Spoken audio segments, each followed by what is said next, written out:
Train में राधिका के बगल में एक सुंदर सा पुरुष आकर बैठा तो सहज ही उसकी नजर उसकी तरफ चली गई, मगर उसका चेहरा देखते ही वो मंत्र मुग्ध सी हो गई, क्योंकि वो तो उसका पहला पति अमित था। वो एक तक अमित को देखे जा रही थी, मगर अमित ने एक बार भी उसकी तरफ नहीं देखा। आखिर में राधिका से रहा नहीं गया, वो बोली, कैसे हो? अमित ने उसकी तरफ देखकर पूछा, आपकी तारीफ? वो उदास होकर बोली, जिंदगी के 5 वर्ष मेरे साथ बिताए हैं आपने, इतनी जल्दी भूल गए? अमित बोला, जिन्हें याद करने से तकलीफ होती हो उन्हें भुला देना ही ठीक है। कड़वा जवाब सुनकर वो चुप हो गई। अमित अपने मोबाइल में लग गया। वो हिम्मत करके फिर बोली, हमारा बेटा कैसा है? अमित बोला, हमारा नहीं, सिर्फ मेरा बेटा। तुम उसे 2 साल की उम्र में हमेशा के लिए छोड़कर गई थी। उस उम्र में कोई भी माँ अपने बेटे को एक दिन के लिए भी नहीं छोड़ती, इसलिए दोबारा हमारा बेटा मत बोलना। वो आंसुओं को दबाते हुए बोली, सॉरी, तुम्हारा बेटा कैसा है? अब तो 14 वर्ष का हो गया होगा। अच्छा है, हॉस्टल में रहकर पढ़ रहा है, उसी से मिलकर आ रहा हूँ। हर हफ्ते मिलने जाता हूँ ताकि वो माँ की तरह पिता से भी नफरत न करने लगे। लाख कोशिशें के बाद भी वो आंसुओं को नहीं रोक सकी। एक बार मुझे भी उससे मिलवा दो प्लीज। अमित ने कोई जवाब नहीं दिया। दूर से देखकर चली आऊंगी। अमित दृढ़ स्वर में बोला, नहीं, अब नहीं, पहले आती तो मिलवा देता। अब हम दोनों तुम्हारे बिना जीना सीख गए हैं, प्लीज दखल मत दो। वो बोली, आपकी पत्नी नहीं आई साथ में? अमित फीकी सी हंसी हंसकर बोला, सब तुम्हारी तरह नहीं होते। तुमने पैसों के लिए बेटे और पति को छोड़कर दूसरी शादी कर ली, मगर मैं इतना नहीं गिरा। बेटे को सौतेली माँ के हवाले नहीं करना था, इसलिए मैंने दूसरी शादी नहीं की। राधिका चुप हो गई। काफी देर तक वो नहीं बोली तो अमित ने पूछा, तुम्हारा वो अमीर पति कहाँ है? तुम भी तो अकेले सफर कर रही हो। राधिका एक लंबी सांस लेकर बोली, वो पिछले वर्ष मर गया। बूढ़ा सनकी और शक्की था। मरते वक्त सारी संपत्ति अपने बेटों के नाम कर गया। मेरे लिए एक घर और 2 दुकान छोड़ गया है। घर में रह रही हूँ, दुकानों के किराए से गुजर बसर हो जाती है। और तुम्हारे सौतेले बेटे? वो मुझे माँ नहीं मानते। उनकी शादी हो गई है, अलग घर में रहते हैं। फिर वो थोड़ा सा अमित की तरफ सरकते हुए बोली, अब मैं बिल्कुल अकेली हो गई हूँ। रात दिन तुम्हें और अपने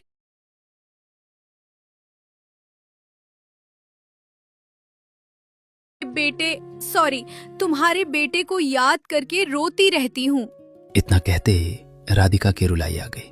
जब वो करीब आ गई तो अमित को जानी पहचानी खुशबू ने सरोबार कर दिया। उसका मन किया राधिका को रोने के लिए कंधा दे दे, मगर फिर हिम्मत करके वो राधिका से दूर सरक गया। बोला, तुम्हें छोड़कर गई थी, याद करो मैं तुम्हें रोकने के लिए कितना गिड़गिड़ाया था। अमित के दूर सरकने से वो मायूस होकर बोली, एक बात कहूँ? क्या? राधिका आंसुओं को रोकते हुए बोली, माफ कर दो। वो चुप रहा। एक आखिरी मौका दे दो प्लीज, मुझे अपने साथ रख लो। अमित बोला, कितनी स्वार्थी हो तुम। जब मेरी कमाई से तुम्हारे अरमान पूरे नहीं हुई तो किसी और की हो गई। कभी मेरे बारे में तुमने सोचा ही नहीं। मेरी कितनी बेइज्जती हुई थी जब तुम छोड़ कर गई थी।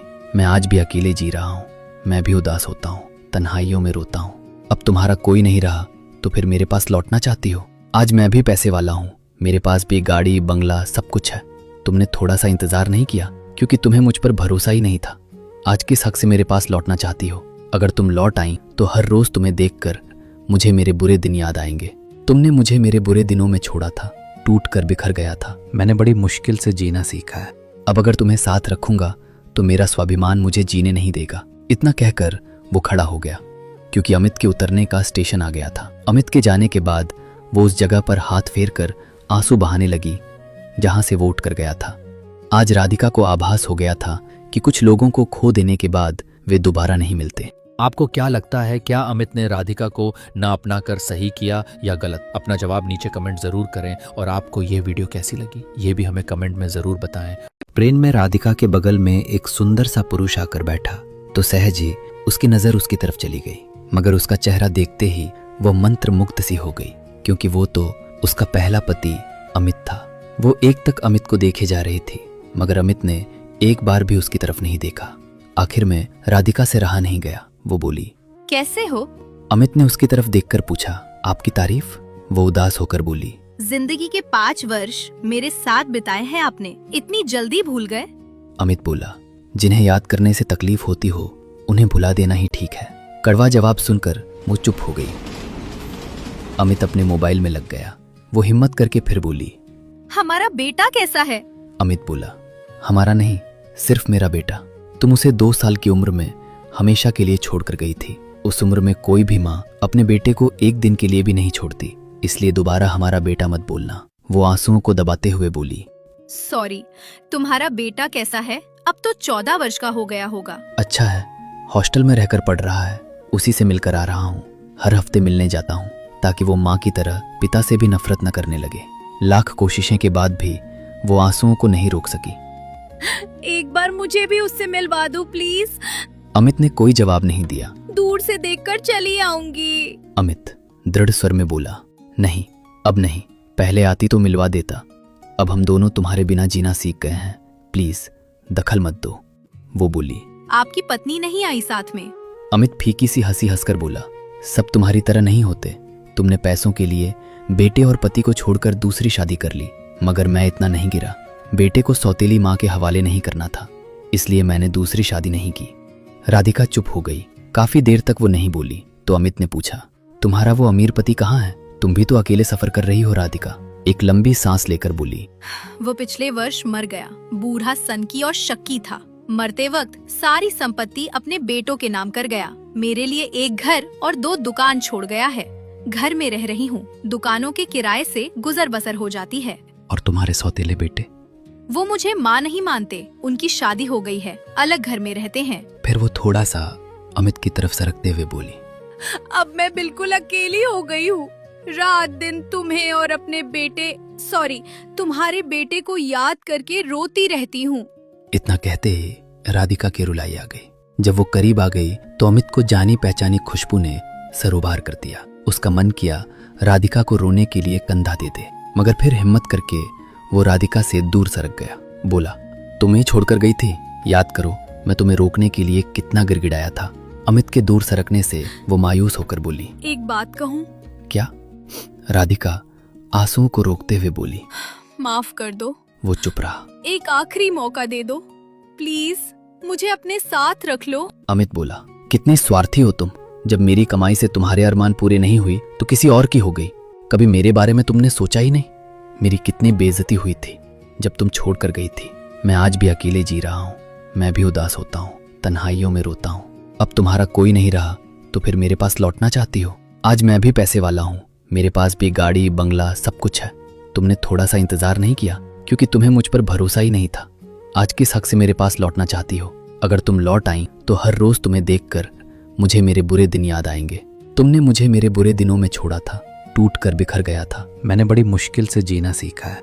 अब अगर तुम्हें साथ रखूंगा तो मेरा स्वाभिमान मुझे जीने नहीं देगा। इतना कहकर वो खड़ा हो गया क्योंकि अमित के उतरने का स्टेशन आ गया था। अमित के जाने के बाद वो उस जगह पर हाथ फेर कर आंसू बहाने लगी जहां से वो उठ कर गया था। आज राधिका को आभास हो गया था कि कुछ लोगों को खो देने के बाद वे दोबारा नहीं मिलते।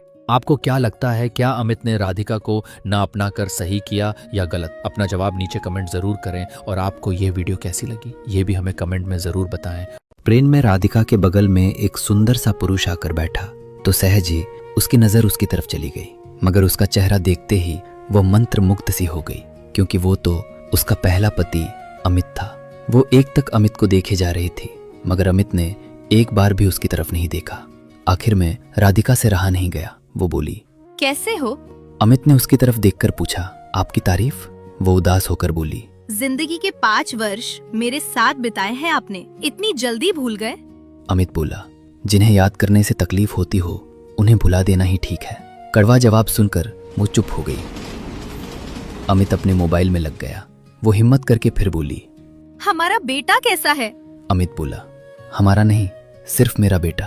तुम उसे 2 साल की उम्र में हमेशा के लिए छोड़कर गई थी। उस उम्र में कोई भी माँ अपने बेटे को एक दिन के लिए भी नहीं छोड़ती, इसलिए दोबारा हमारा बेटा मत बोलना। वो आंसुओं को दबाते हुए बोली, सॉरी, तुम्हारा बेटा कैसा है? अब तो 14 वर्ष का हो गया होगा। अच्छा है, हॉस्टल में रहकर पढ़ रहा है, उसी से मिलकर आ रहा हूँ। हर हफ्ते मिलने जाता हूँ ताकि वो माँ की तरह पिता से भी नफरत न करने लगे। लाख कोशिशें के बाद भी वो आंसुओं को नहीं रोक सकी।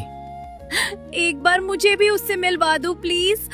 अमित ने कोई जवाब नहीं दिया। दूर से देखकर चली आऊंगी। अमित दृढ़ स्वर में बोला, नहीं, अब नहीं। पहले आती तो मिलवा देता। अब हम दोनों तुम्हारे बिना जीना सीख गए हैं, प्लीज दखल मत दो, वो बोली। आपकी पत्नी नहीं आई साथ में? अमित फीकी सी हंसी हंसकर बोला, सब तुम्हारी तरह नहीं होते। तुमने पैसों के लिए बेटे और पति को छोड़कर दूसरी शादी कर ली, मगर मैं इतना नहीं गिरा। बेटे को सौतेली माँ के हवाले नहीं करना था, इसलिए मैंने दूसरी शादी नहीं की। राधिका चुप हो गई। काफी देर तक वो नहीं बोली तो अमित ने पूछा, तुम्हारा वो अमीर पति कहाँ है? तुम भी तो अकेले सफर कर रही हो राधिका। एक लंबी सांस लेकर बोली, वो पिछले वर्ष मर गया। बूढ़ा सनकी और शक्की था। मरते वक्त सारी संपत्ति अपने बेटों के नाम कर गया। मेरे लिए एक घर और 2 दुकान छोड़ गया है। घर में रह रही हूँ, दुकानों के किराए से गुजर बसर हो जाती है। और तुम्हारे सौतेले बेटे? वो मुझे माँ नहीं मानते। उनकी शादी हो गई है, अलग घर में रहते हैं। फिर वो थोड़ा सा अमित की तरफ सरकते हुए बोली, अब मैं बिल्कुल अकेली हो गई हूँ। रात दिन तुम्हें और अपने तुम्हारे बेटे को याद करके रोती रहती हूँ। इतना कहते ही राधिका की रुलाई आ गई। जब वो करीब आ गई तो अमित को जानी पहचानी खुशबू ने सरोबार कर दिया। उसका मन किया राधिका को रोने के लिए कंधा दे दे, मगर फिर हिम्मत करके वो राधिका से दूर सरक गया। बोला, तुम्हें छोड़कर गई थी, याद करो मैं तुम्हें रोकने के लिए कितना गिड़गिड़ाया था। अमित के दूर सरकने से वो मायूस होकर बोली, एक बात कहूँ? क्या? राधिका आंसुओं को रोकते हुए बोली, माफ कर दो। वो चुप रहा। एक आखिरी मौका दे दो प्लीज, मुझे अपने साथ रख लो। अमित बोला, कितनी स्वार्थी हो तुम। जब मेरी कमाई से तुम्हारे अरमान पूरे नहीं हुई तो किसी और की हो गई। कभी मेरे बारे में तुमने सोचा ही नहीं। मेरी कितनी बेइज्जती हुई थी जब तुम छोड़कर गई थी। मैं आज भी अकेले जी रहा हूँ। मैं भी उदास होता हूँ, तन्हाइयों में रोता हूँ। अब तुम्हारा कोई नहीं रहा तो फिर मेरे पास लौटना चाहती हो? आज मैं भी पैसे वाला हूँ, मेरे पास भी गाड़ी बंगला सब कुछ है। तुमने थोड़ा सा इंतजार नहीं किया क्योंकि तुम्हें मुझ पर भरोसा ही नहीं था। आज किस हक से मेरे पास लौटना चाहती हो? अगर तुम लौट आई तो हर रोज तुम्हें देखकर मुझे मेरे बुरे दिन याद आएंगे। तुमने मुझे मेरे बुरे दिनों में छोड़ा था, टूट कर बिखर गया था। मैंने बड़ी मुश्किल से जीना सीखा है। अब अगर तुम्हें साथ रखूंगा तो मेरा स्वाभिमान मुझे जीने नहीं देगा। इतना कहकर वो खड़ा हो गया क्योंकि अमित के उतरने का स्टेशन आ गया था। अमित के जाने के बाद वो उस जगह पर हाथ फेर कर आंसू बहाने लगी जहां से वो उठ कर गया था। आज राधिका को आभास हो गया था कि कुछ लोगों को खो देने के बाद वे दोबारा नहीं मिलते। आपको क्या लगता है, क्या अमित ने राधिका को ना अपना कर सही किया या गलत? अपना जवाब नीचे कमेंट जरूर करें और आपको ये वीडियो कैसी लगी ये भी हमें कमेंट में जरूर बताएं।